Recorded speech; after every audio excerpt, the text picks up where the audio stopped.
Bonjour, eh bien nous sommes à la 16e émission de Lecture Plurielle. Alors aujourd'hui, nous avons voulu donner la parole aux adhérents. Le thème de l'émission d'aujourd'hui, c'est qui sont-ils? Pourquoi nous ont-ils rejoints? De quoi rêvent-ils? Il faut dire en effet que beaucoup d'eau a coulé sous les ponts depuis le 10 octobre 2013, où l'on a diversifié et ouvert l'horizon de l'encre Malouine. Donc, Lecture Plurielle a voulu aujourd'hui faire le point avec 3 adhérents de l'association. Ces 3 adhérents sont Nicole Baudin, Martine Calvez et Jean-Luc Tonneau, car maintenant nous avons des hommes à l'encre Malouine. Pas beaucoup, mais quand même 13. Nous sommes 90 adhérents et donc je vais leur demander à tous les 3 de se présenter à vous, de dire qui ils sont, parce que les adhérents de l'encre Malouine sont des gens très différents. À vous de commencer. On commence par qui vous voulez. Nicole, Martine, Jean-Luc. Martine. Bonjour Charlotte et bonjour aux auditeurs de l'encre Malouine. Je m'appelle donc Martine, j'ai 65 ans, je suis à la retraite à Saint-Malo et je suis à l'encre Malouine depuis 2 ans et demi. Donc mon parcours, c'est enseignante à la retraite. Je suis tombée en amour avec la Bretagne il y a une quinzaine d'années et décidé de m'y installer depuis 5 ans. Et depuis, je découvre tout ce qui est association littéraire, culturelle, cinéma, tout ce qui peut être enrichissant entre Saint-Malo et Dinard. Voilà. D'accord. C'est Jean-Luc. Bonjour, je m'appelle Jean-Luc Tonneau. Je suis connu dans la région pour cultiver des huîtres dans la baie du Mont-Saint-Michel et les vendre sur le bord de la route. Ma dégustation est réputée. C'est là que j'ai connu Charlotte et qui est passée me voir cet été et m'a parlé de son association. Et j'ai tout de suite branché sur cette idée, puisque moi-même, je suis très impliqué au niveau culturel depuis quelques années, et surtout depuis l'année dernière, où je suis devenu adjoint à la culture à la ville de Dole, et où j'essaye de provoquer des moments culturels comme ceux-ci, de rencontres avec les auteurs, avec la poésie, le théâtre, le cinéma, la littérature, tout ça. Donc j'ai trouvé quelque chose de parallèle, et donc je me suis tout de suite engagé. Et nous n'étions pas vus depuis, et on vient de se retrouver. Je suis très content de retrouver Charlotte, là, derrière le micro. Moi aussi, Jean-Luc, c'est un plaisir partagé, surtout comme tu le sais, tu es de la famille. Je dis ça parce que mes fils vont entendre et ils supporteraient pas que je ne dise pas que tu es de la famille. C'est au tour de Nicole. Oui, bonjour à tous. Je m'appelle Nicole Baudin. J'ai 62 ans et je suis à Saint-Malo depuis 1 an maintenant. Originaire de la Haute-Savoie, donc pas très loin probablement d'où était Charlotte, je pense. Exact. Voilà.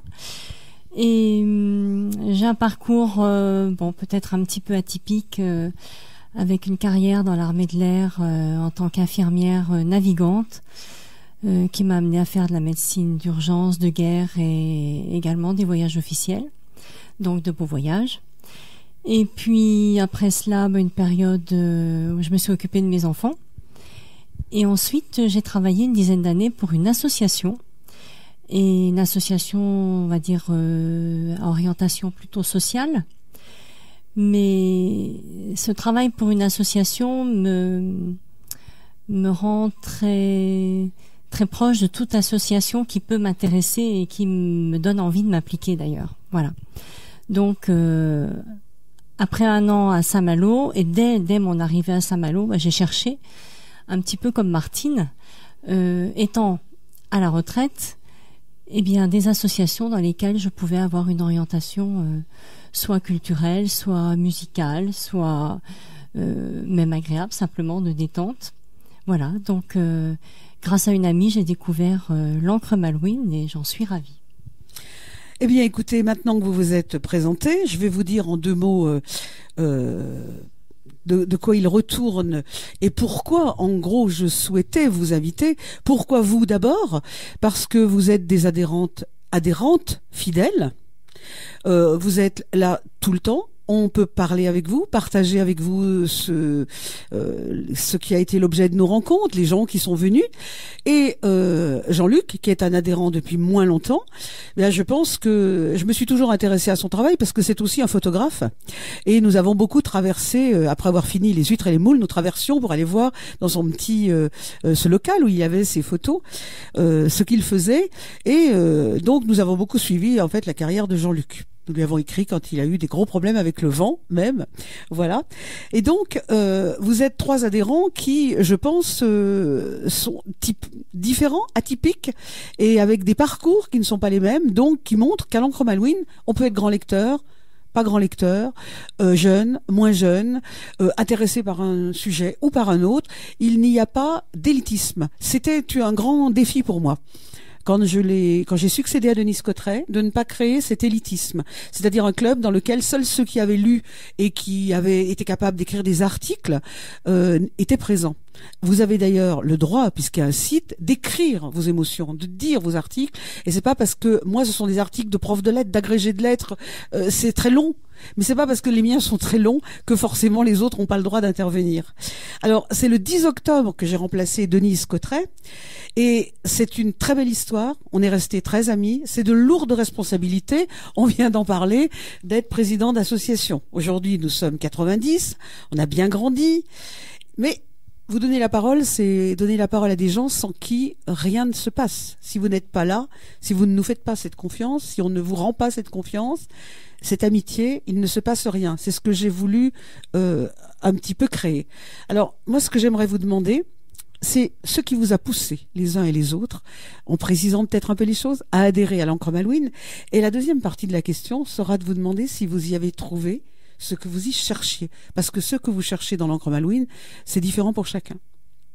Donc, qu'est-ce qui vous a poussé à adhérer à l'Ancre Malouine? Vous avez déjà commencé à répondre. Hein. Et est-ce que vous y avez trouvé ce que vous cherchiez, qui peut toujours être amélioré? Voilà. En tant que présidente, et en tant que Charlotte, je vous pose la question. Eh bien, moi, j'ai découvert l'Ancre Malouine grâce à un flyer chez Patricia à Saint-Servant. Je lui ai posé des questions auxquelles elle m'a fort bien répondu. Et j'ai eu la chance de pouvoir assister à la première, ma première après-midi qui était Terre de Femmes, avec un éventail de femmes extraordinaires, et je suis ressortie complètement conquise et je me suis inscrite immédiatement à l'association. Et ce qui me plaît beaucoup, c'est que ce sont des conférences autour d'auteurs ou de personnalités. C'est pas un club du livre où on doit avoir lu un livre avant et puis venir échanger ses opinions et ses commentaires. Moi, ce qui me plaît dans cette association, c'est qu'on nous présente des gens que je n'aurais peut-être pas trouvés autrement. Et ça m'a ouvert des horizons incroyables, parce que grâce à ces gens que j'ai rencontrés depuis que je suis à l'Ancre Malouine, j'ai envie d'en savoir plus, j'ai envie de connaître leur parcours, j'ai envie de connaître leurs œuvres, j'ai envie de déborder. Notamment, la semaine dernière, nous avions Monsieur Somoza. Ça a été une soirée exceptionnelle, et depuis, je me suis replongée dans Shakespeare. Jamais de ma vie, j'aurais pensé que je me mettrais à lire Shakespeare. Mais grâce à ces livres, j'ai eu envie. Et c'est à chaque fois une conférence avec l'Ancre Malouine, c'est une découverte et du pur bonheur. Bien, écoute, Martine, je ne regrette pas une seconde de t'avoir invitée. Et je voulais simplement dire, avant que Jean-Luc prenne la parole, que cette rencontre au terme marin, Saint-Malo, terre de femmes, c'était un petit peu un clin d'œil. Saint-Malo, terre de corsaires, Saint-Malo, terre de gens qui partent loin sur les mers, Saint-Malo, terre de mecs, ces messieurs de Saint-Malo. On a fait ces dames de Saint-Malo. Elles étaient très différentes, et là, je ne saurais combien j'ai envie de dire merci à Patricia Merriet, qui est la libraire du Porte-Plume, et qui s'est engagée avec nous quand nous étions 17. Parce que s'engager quand on prête qu'aux riches, s'engager quand on grandit, c'est beaucoup plus facile que s'engager quand miser sur quelqu'un qui a rien fait encore. Et donc, je suis très très contente de ce que tu viens de dire, et que Terre de Femmes ait laissé des souvenirs, parce que c'était un vrai défi aussi. À toi, Jean-Luc. Oui, bien. Je suis content d'entendre parler de Shakespeare, puisque l'année dernière, moi-même, j'ai organisé à Dole un cycle Shakespeare sur 4 séances, cinéma, discussion, psychanalyse, tout ça c'était assez pointu, et les gens sont venus, et c'était agréable de voir comment les gens ont réagi à ça sur une proposition dans un milieu rural qui est pas évident, et on a vu que ça flatte bien l'esprit des gens, ils sont venus, et c'était un beau petit succès. Et moi aussi, ça m'a permis de redécouvrir Shakespeare. Cette année, ça sera Molière. Voilà. Et Don Juan, surtout le personnage de Don Juan. On va aller à Dole. Je suis allé samedi à Nantes voir une pièce refaite par des acteurs eux-mêmes. C'était formidable. J'ai vu plein d'aspects de Don Juan, exactement que j'ai vu avec Shakespeare l'année dernière, des aspects humains, des facettes qu'on a à l'école, on l'a pas vu comme ça. On a mûri, on voit d'autres facettes. Hein, on voit beaucoup de choses. Et le monde évolue. Et voilà. Moi, pourquoi j'ai l'encre le Malouine? En fait, c'est un nom qui me plaît. Déjà, le nom me plaît beaucoup. Encre Malouine, c'est ça. Comme moi qui suis marin, ça joue sur les deux faces. Et puis, ce mot est revenu plusieurs fois là dans les 3 dernières années. Par réseaux sociaux, par courrier, par intérêt dans les articles sur les journaux. Et puis, je me suis rendu compte que je connaissais Charlotte et je connaissais Marie Robin aussi. À chaque fois, je trouvais, quand je lisais les articles, tout ça très intéressant. Et j'ai déjà dit tout à l'heure, très parallèle à mon... vous l'avez dit tout à l'heure, à mon engagement. Parce que quand même, tout ça, c'est de l'engagement des personnes. C'est ce qui me plaît. C'est pas un engagement années 70, révolution, non, on est engagé dans sa vie et ça parle, ça résonne, ça se transmet, ça fait des chaînes et ça c'est de la résistance. La résistance à beaucoup de choses, aux produits de consommation courants et tout ça. Pour moi, c'est de la vie, c'est de la vie. Hein. On est dans une radio qui s'appelle Parole le Vie, donc tout le cadre y est, c'est parfait. Moi, je me sens à l'aise pour découvrir, parce que je suis nouvel adhérent. Hein, pour découvrir de l'intérieur cette association qui me semble bienvenue à Saint-Malo. Bon, bien moi, je suis toute nouvelle, comme vous l'avez compris, à Saint-Malo et à l'Ancre Malouine. Bon, ça doit faire 10 mois à peu près que je suis adhérente. Et ce qui m'a attirée à l'Ancre Malouine, c'est mon amie Annick qui m'en a parlé, qui était déjà adhérente. En m'expliquant un petit peu comment ça se passait, les écrivains qui étaient invités, et puis quand elle m'a dit ça, je dis tu sais, moi ces écrivains-là, moi je les connais pas. Quand j'entends Martine et Jean-Luc, je me dis oh là là, je me sens toute petite à côté de vous parce que j'ai pas peut-être les connaissances ou le parcours que vous avez sur le plan intellectuel, mais la lecture pour moi est quelque chose de vital. C'est un besoin pour moi d'avoir un temps le soir pour me détendre et me changer les idées et déconnecter de tout ce qu'on peut avoir dans la vie. Et le livre, c'est le seul moyen pour moi de faire ça. Et puis je me suis dit, l'Ancre Malouine, mais finalement, ça va être l'occasion pour moi de découvrir des écrivains, des auteurs que je ne connais pas, qui ne me seraient peut-être jamais venus à l'idée de lire ou même de savoir un petit peu qui ils sont, quel est leur parcours, ce qu'ils ont fait. Et ben voilà, ça est un moyen vraiment très très agréable, très facile, d'ouverture d'esprit, de découverte, de rencontre, que j'apprécie énormément, même si on va pas plus loin, même si on se plonge pas dans la lecture de Shakespeare. Après la rencontre de Monsieur Somoza, j'étais vraiment très impressionnée par cette séance, mais voilà pourquoi et comment je suis venue à l'Ancre Malouine. D'accord. Alors vous avez parlé, Martine et Nicole, vous avez parlé de José Carlos Somoza. C'est vrai que ça a été un moment assez exceptionnel. Pourquoi exceptionnel? Parce que, outre le fait que ce soit un remarquable intellectuel, c'est aussi un homme extrêmement modeste, extrêmement gentil, qui est capable de nous plonger dans des univers terrifiants, mais qui, par ailleurs, a écrit dans la note d'éditeur à la fin de l'APA, qui est un texte absolument magique. Il a donc écrit à la fin de l'APA que le reste n'est pas silence. Ce qui donne sens à ma vie, c'est Maria José, son épouse, Lazaro et José, ses fils. Et il dit, quand l'écriture a cessé de donner du sens à ma vie, ce sont mes fils, c'est ma femme qui donnent ce sens. Ce à quoi même Shakespeare n'est pas parvenu.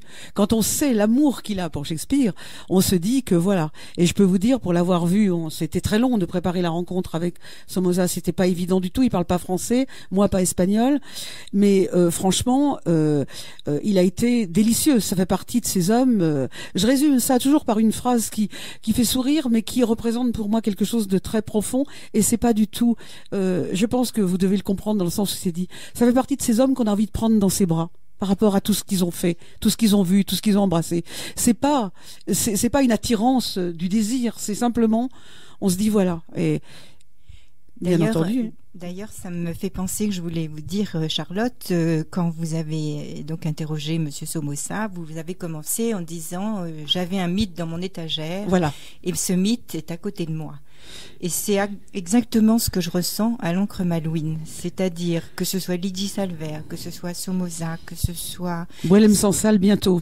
Et le monsieur qu'on avait eu au café du Bas d'Ambou, Kébir, voilà. Kébir Ami. Eh bien, tout d'un coup, quand je prends leur livre, c'est plus le livre que j'ai, c'est eux. Ils voilà. sont en face de moi, ils sont à côté de moi. Depuis la semaine dernière, je suis au 3e livre de Somoza et j'ai l'impression que je suis en dialogue avec lui.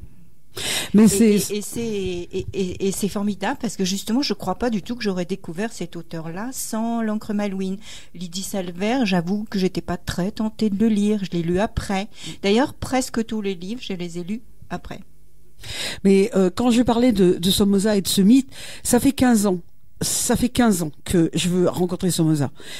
Ça fait vraiment, et on peut pas le faire venir dans un lycée avec des élèves parce que là, on se fait plaisir en prenant ses élèves en otage. C'est pas possible de l'amener dans une classe. Donc, je pense que c'était, enfin, dans le niveau que j'avais d'élèves. Et je pense que là, c'était un grand moment. Mais je vais vous dire, j'ai regretté de l'avoir fait dès qu'il a dit oui. Parce que je me suis dit, c'est pas possible. Ma fille me disait, ne me dis pas que tu as invité Somoza. Et si. Et c'est pour ça, quand je lui ai dit, vous étiez un mythe, maintenant vous êtes en chair et en os, il s'est levé, il m'a pris dans ses bras, il m'a dit, je vais dire en rentrant que je suis un mythe. Et c'est vrai que c'est un moment d'humanité, c'est ça. Je sais pas, vous avez lu Clara et la pénombre, peut-être? Là, je crois que c'est un des plus beaux textes qui ait jamais été écrit. Clara et la pénombre, vraiment. Mais écoutez, je crois que j'ai plus besoin de vous demander quels liens vous unissent à la littérature et à la culture, parce que visiblement, si ce que vous avez dit me paraît important. En revanche, je voudrais vous demander, mais on va faire une petite pause musicale.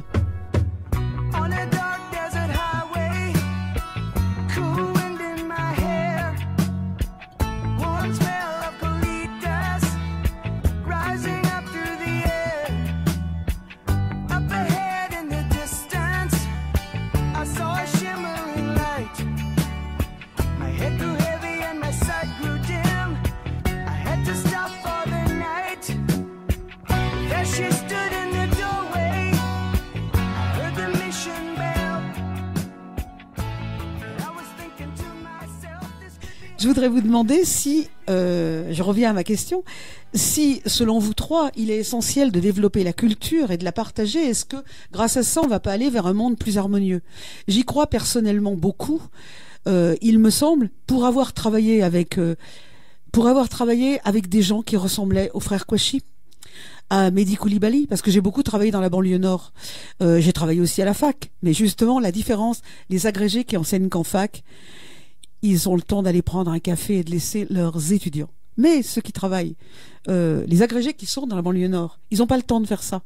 Parce que c'est le moment choisi pour plein de bêtises. Et ils m'ont beaucoup appris, ces élèves, énormément. Et je crois que quand je parle je n'aime pas beaucoup les grandes messes de la fraternité. Je n'aime pas beaucoup les signes ostentatoires. Mais ce que j'aime, c'est la fraternité tout court. Par exemple, prendre un Mohamed. Et quand je dis un Mohamed, il s'appelait Mohamed. Pendant 4 ans, lui donner des cours tous les soirs, gratuitement. Parce que la famille peut pas payer, vous imaginez. Et savoir que ce mec qui était prêt à foncer dans le djihad est maintenant dans le design de la mode et qu'il a eu 13 au bac, pour moi, c'est ça la fraternité. C'est vraiment ça. C'est pas autre chose. C'est pas se donner bonne conscience avec. C'est vraiment agir. Et donc, je voudrais vraiment vous demander, à vous qui êtes engagés dans des associations, Jean-Luc est très engagé. Il a plus le temps de faire tout ce qu'il doit faire. Martine, même chose. Est-ce que vous pensez que c'est essentiel à l'harmonie du monde? Est-ce qu'on peut se passer de ça? Peut-être à Jean-Luc d'abord. Oui, moi je pense que c'est une tentative. On n'a pas la vérité, mais c'est au moins essayer de faire en sorte que les gens puissent raisonner avec le libre arbitre, ce que j'appelle le libre arbitre, c'est-à-dire de pas développer des idées préconçues, de pas aller dans la simplicité, que le monde est complexe, de pouvoir le comprendre. dans chaque écrivain, de trouver de la beauté, du plaisir dans l'écriture. C'est un manque de plaisir qu'il y a derrière les gens des attentats. Il y a un manque, Oui. il y a une grosse frustration. Manque d'amour Il aussi. y a un manque d'amour, ça se sent. Peut répondre que par l'amour. Et mon avis, mais l'amour, il est pas. C'est une entité qui peut se cultiver. Il est l'amour de la vie, l'amour des mots, l'amour de l'art, l'amour de la nature. Tout ça se retrouve dans la culture. Hein. Et pour ça, je me suis engagé. Hein. J'ai senti que ça allait mal tourner il y a quelques années. Et j'ai dit, bon, s'il y a encore quelque chose à faire, on évolue. Moi, j'étais très pris par ma profession. Je voyais que ça se libérait un peu. Je pensais pas me mettre dans un tel truc quand même. Mais bon, voilà, je vais pas baisser les bras, surtout maintenant. Là, on y est. On est vraiment ce que j'avais pressenti il y a quelques années. Et j'aimerais pouvoir croire à ça. Il y a un doute. C'est toujours ce doute de l'Allemagne nazie qui fait que les gens étaient cultivés et malgré tout, on sont tombés dans une barbarie également. Barbarie organisée. Et donc ça m'inquiète un peu. J'ai toujours pas réglé ce problème avec cette histoire. Je crois que ça reste toujours sur les étagères de tout le monde. C'est pas clair. On a lu Hannah Arendt et tout ça, mais il y a quand même un doute là-dessus. Et justement, l'histoire est faite on dit qu'elle se recommence tout le temps. Ben non, justement, la culture c'est fait de regarder ça en face, justement, pour pas qu'on retombe dedans. C'est un engagement que j'y tiens. Et moi, voilà, je suis comme toi, Charlotte, j'ai des enfants, j'ai des petits-enfants, et j'espère leur donner ça, au moins à eux, et tous, si je peux faire rayonner tout ça autour de moi. Petite ville comme Dole, 6000 habitants, c'est parfait.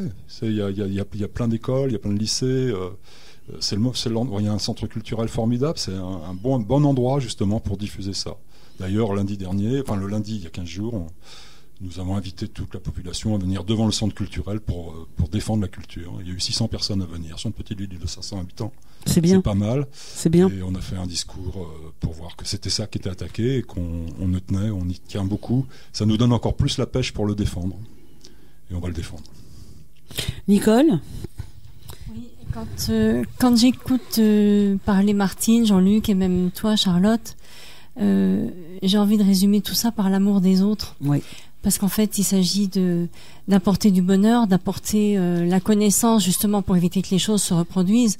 Mais ce que tu disais aussi, Charlotte, tout à l'heure me rappelle ce que j'ai fait au niveau de mon travail associatif. Il y avait le travail associatif, puis il y avait l'à côté qui se passait souvent le dimanche parce que les personnes que j'aidais avaient leur travail en semaine, et j'ai entre autres aidé 2 jeunes femmes maliennes qui étaient seules avec des enfants et qui avaient, à mon avis, les moyens de s'en sortir et de faire plus loin, mais personne pour les aider, pour passer des examens et puis arriver à devenir aide-soignante ou avoir un métier autre que femme de ménage quelque part. Et en donnant un peu de temps le dimanche, on a réussi, elles ont réussi leurs examens et elles sont très heureuses maintenant. Et pour moi, c'est ça aussi, ce partage de culture, ce partage du peu qu'on connaît et qu'on peut partager avec les autres, et puis apporter ce mieux-être, cette connaissance, et puis cette paix, si possible, dans notre monde actuel. Voilà. Martine ? Moi, j'étais enseignante à Trappes pendant une quinzaine d'années avec des enfants non francophones, à 80% musulmans. Et je leur apprenais à lire à 6 ans. C'est un merveilleux voyage que d'apprendre à lire à un enfant quand il vous arrive en septembre et puis qu'au mois de juin, il est capable de lire un livre. C'est la plus belle des aventures. Et dans la commune où nous étions, on peut dire que vraiment, absolument tout était fait pour ces enfants, pour leur apporter peinture, musique, théâtre, promenade, sortie, musée. Et quand je vois ce qui se passe en ce moment, comme il y a 15 jours, je me dis, où est-ce que ça a pêché? Où est-ce que que la mayonnaise est retombée? Parce que jusqu'au collège, on a vraiment tout fait pour leur donner les moyens de se cultiver, de découvrir la culture française. Il n'y avait pas de racisme, c'était vraiment une école laïque. Et pourquoi on voit ces jeunes qui font ce qu'ils ont fait? Donc, moi, je continue à croire en la lecture, en la littérature, en la culture, en me disant que c'est le plus beau des moyens de communiquer les uns avec les autres. Mais écoutez, là vous m'amenez à la question suivante. On n'aura pas le temps de tout dire parce que c'est tellement riche de parler avec vous. Tu parlais de Trappes. Moi j'étais juste à côté. J'étais professeur à Maurepas au lycée des Sept-Mars. Moi, j'étais professeur au lycée des Sept-Mars. J'ai beaucoup travaillé avec Yuri Gagarin et compagnie. Je vais découvrir que tu as eu mes enfants en classe. Peut-être. Mais on en reparlera. En tout cas, moi, j'ai travaillé là-bas et avec beaucoup de plaisir, avec des BTS que j'estimais que quand des terminales littéraires vous embrassaient dans la rue, c'était facile pour un prof de lettres. Terminal littéraire, il n'y a rien à gagner. En revanche, quand c'est les BTS qui vous disaient Madame, j'ai pas oublié ce que vous m'avez dit sur Ballet Voile, je me disais là, j'ai quand même gagné. Parce que je me rappelle de Souhaite brûler vif, ils trouvaient ça très bien, quoi. Et je leur disais, ça va pas être possible. Il y a quelque chose qui fait qu'on peut pas passer la même porte. Et finalement, je les revois quelquefois dans une banque, au guichet. Et ils braquent pas la banque. Je me dis, on a dû faire quelque chose. Alors, puisqu'on parlait livres, c'est formidable de pouvoir peut-être dire les livres qui nous ont plu. On n'aura pas le temps de parler beaucoup, on n'aura pas le temps de parler vraiment des œuvres d'art, mais bon.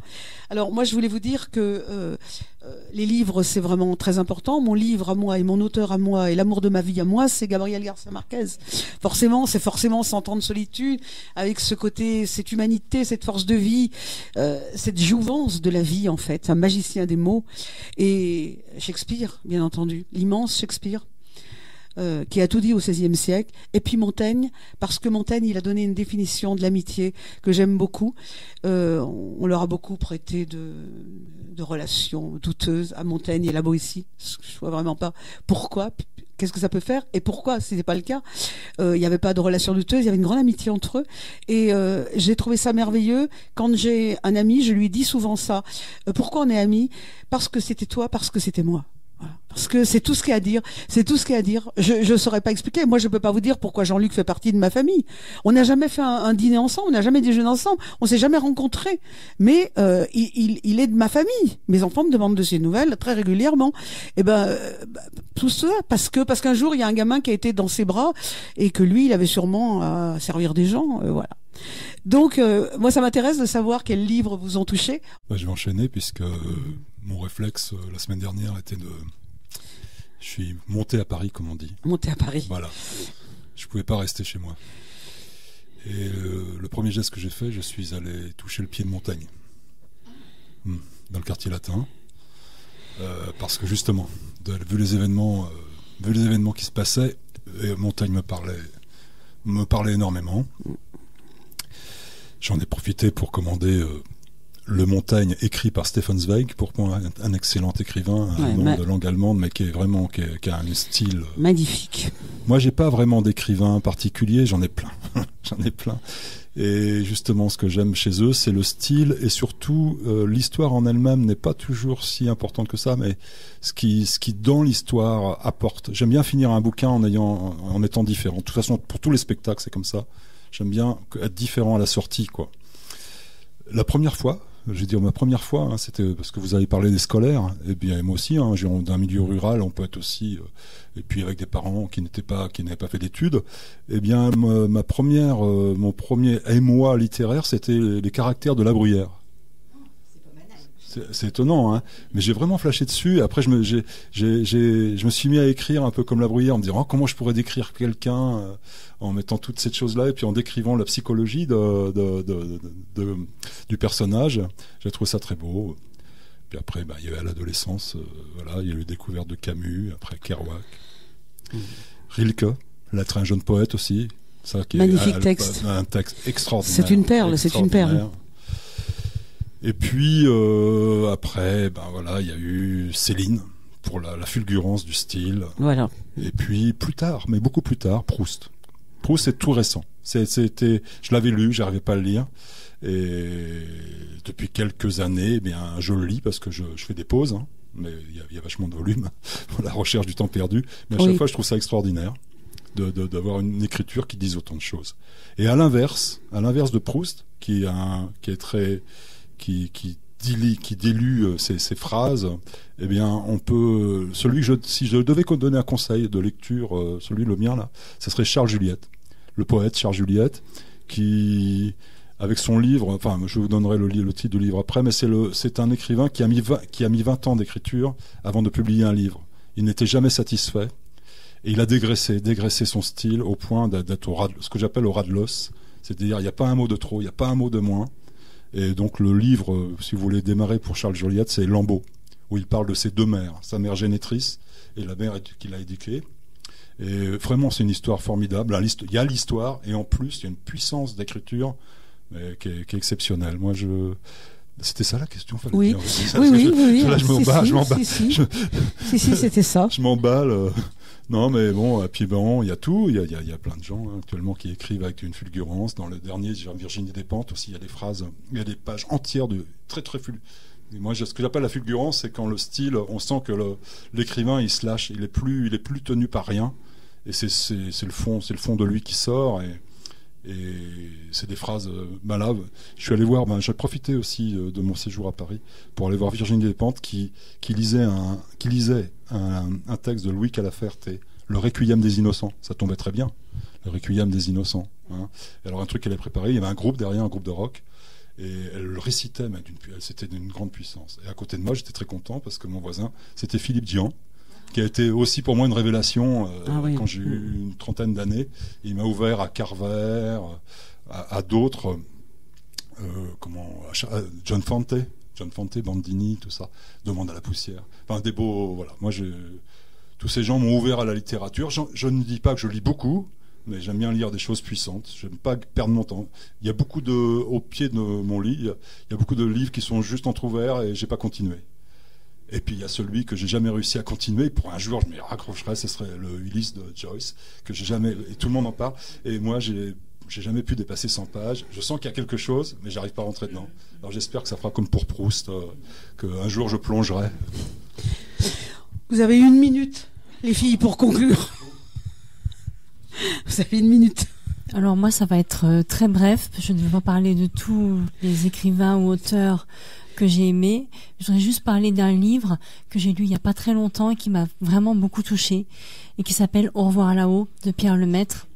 J'ai pensé à ce livre en venant ici, évidemment par rapport à ce qui vient de se passer à Paris, parce que j'ai hélas le sentiment profond que, quelle que soit l'époque, quel que soit le style, cette entre guillemets guerre est tout le temps aussi horrible, aussi épouvantable.